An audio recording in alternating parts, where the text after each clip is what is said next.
if your job is to try to be the best basketball player you can be, to do that, you have to practice, you have to train, right? You want to train as much as you can, as often as you can.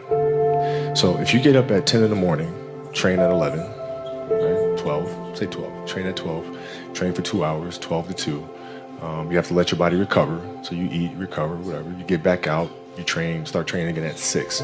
Train from 6 to 8, right? And now you go home, you shower, you eat dinner, you go to bed, you wake up, you do it again, right? Those are 2 sessions.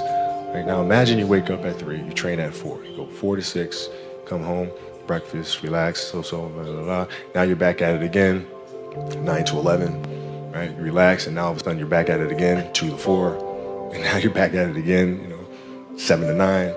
Look how much more training I have done by simply starting at 4, right? And so now you do that, and as the years go on, the separation that you have with your competitors and your peers just grows larger and larger and larger and larger and larger.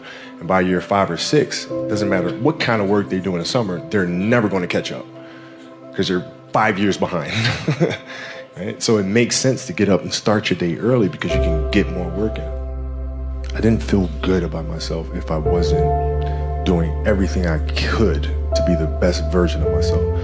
If I felt like I left anything on the table, it would eat away at me. I wouldn't be able to look myself in the mirror. Right? So the reason why I can retire now and be completely comfortable about it because I know that I've done everything I could to be the best basketball player I could be. And so that's where it comes from for me. You can't leave any stone unturned. Trivial things weren't going to pull my attention.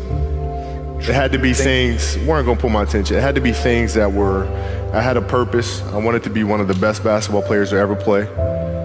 And anything else that was outside of that lane, I didn't have time for.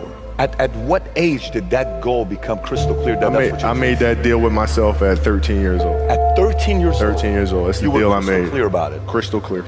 And where did inspiration come from? The love of the game.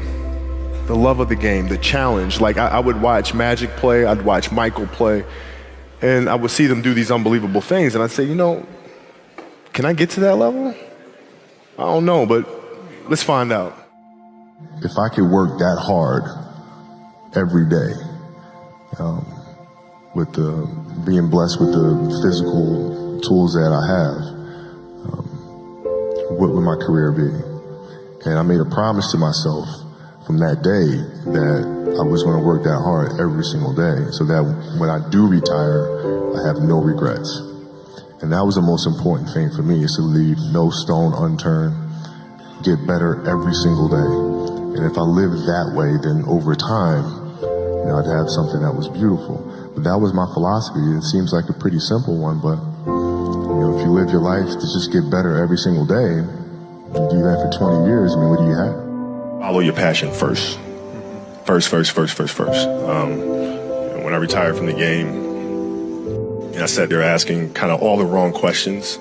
What's the biggest industry I can get into? And it's all the wrong stuff. And you got to sit there and ask yourself, okay, what am I truly passionate about? What do I enjoy doing?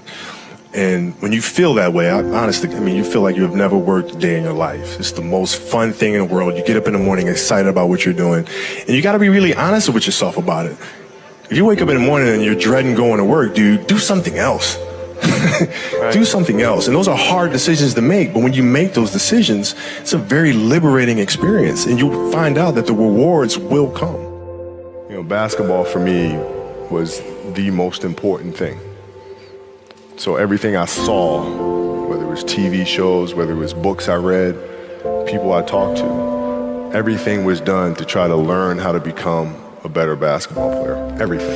Everything. And so when you have that point of view, then literally the world becomes your library to help you to become better at your craft. The competitiveness that I bring to work every day is really helping people, in a sense, be competitive with themselves.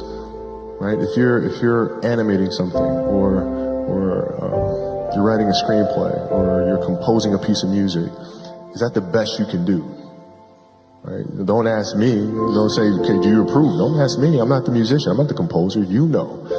Right? So the competitiveness is more from an individual perspective. Is this the best you can do? And if the answer is yes, then off we go.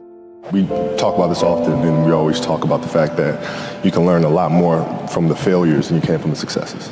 And you have to figure out where those landmines are and then how to best avoid those, or help entrepreneurs, and ourselves included, figure out the clues of where those landmines are. Not that you're going to avoid all of them, right? But it's also, when you do step on one, figuring out, okay, how do you recuperate? How do you balance back and pick yourself up? I think a lot of times, when we're born into this world, we actually wind up going backwards. And it seems like the more we mature, the more responsible our dreams become. And the more governors we put on ourselves and our ability to dream and to reimagine.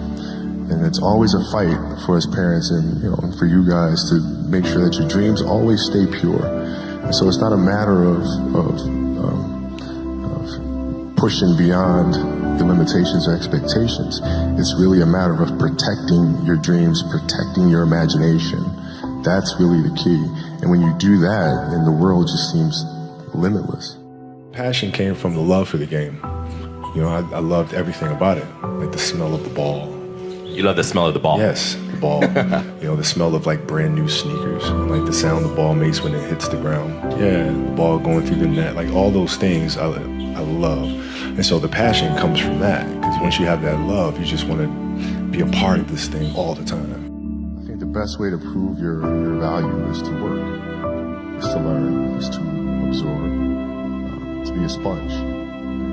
You always want to outwork your potential. As hard as you believe you can work harder than that. If your practices aren't more competitive than the games themselves, you're doing the wrong thing. Mm-hmm. And most of these teams and coaches have gotten into a mindset of resting players. Mm-hmm. Oh, it's too much. We're not going to practice light day. Phil never gave us a light day. Mm-hmm. There's no days off. You show up and you work. You practice. Yeah. And practices are going to be worse. They're going to be more physical. There's going to be more trash talking. And I'm going to let you know. Right? Yeah. If you didn't show up today, I'm going to let you know. Yeah. And it's going to be embarrassing. And you're going to hate it. But when Game 7 rolls around, the NBA Finals, you will be prepared. Rolled my ankle really, really bad. I came back, finished the series, but I couldn't touch a basketball until mid-September, which was driving me crazy because I couldn't train. Mm-hmm. But I looked at, this was like the 10th time I rolled my ankle in one season. So I'm looking at that and I'm saying, okay, I got to address that. And so being that I couldn't get on the basketball court, what I did was I took tap dancing lessons. Okay. No kidding. I took tap, and tap was like the best training for me in the world because it strengthened my feet. It changed my rhythm and my approach to the game. I was able to change speeds when I came back the following season. I think dancers put way more strain on their body than athletes do. And I think there's a lot that can be learned from that. My daughter took ballet for several years, and I would sit there in the class, right? And I didn't know what I was getting into because I don't know anything about ballet, right? But I'm sitting there in the class, and I'm watching her get the first position, the second position. I'm learning the structure and the rules that go along with that. Mm-hmm. And as athletes, there's a lot to be learned from that. Because if you simply go out there and perform and play, yeah, you'll be great every now and then. But if you play with structure, if you understand the rules that come along with that, the discipline that comes along with that, then you reach another level. But you guys have my respect. If other people that don't see that, they're idiots. At 13 years old, I had a kill list. And so, they used to do these rankings. It was Street and Smith basketball rankings. And I was nowhere to be found because I was like 6'4", scrawny, like 160 pounds soaking wet. So I was like 57 on the list.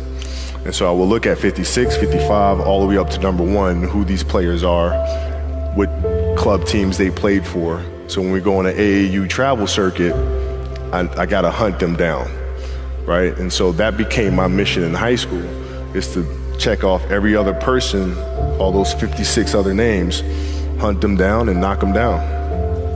The game is just a part of me. So it never leaves. Even now that I'm retired, everything that I've learned from the game of basketball, I've carried it over into life. Mm-hmm.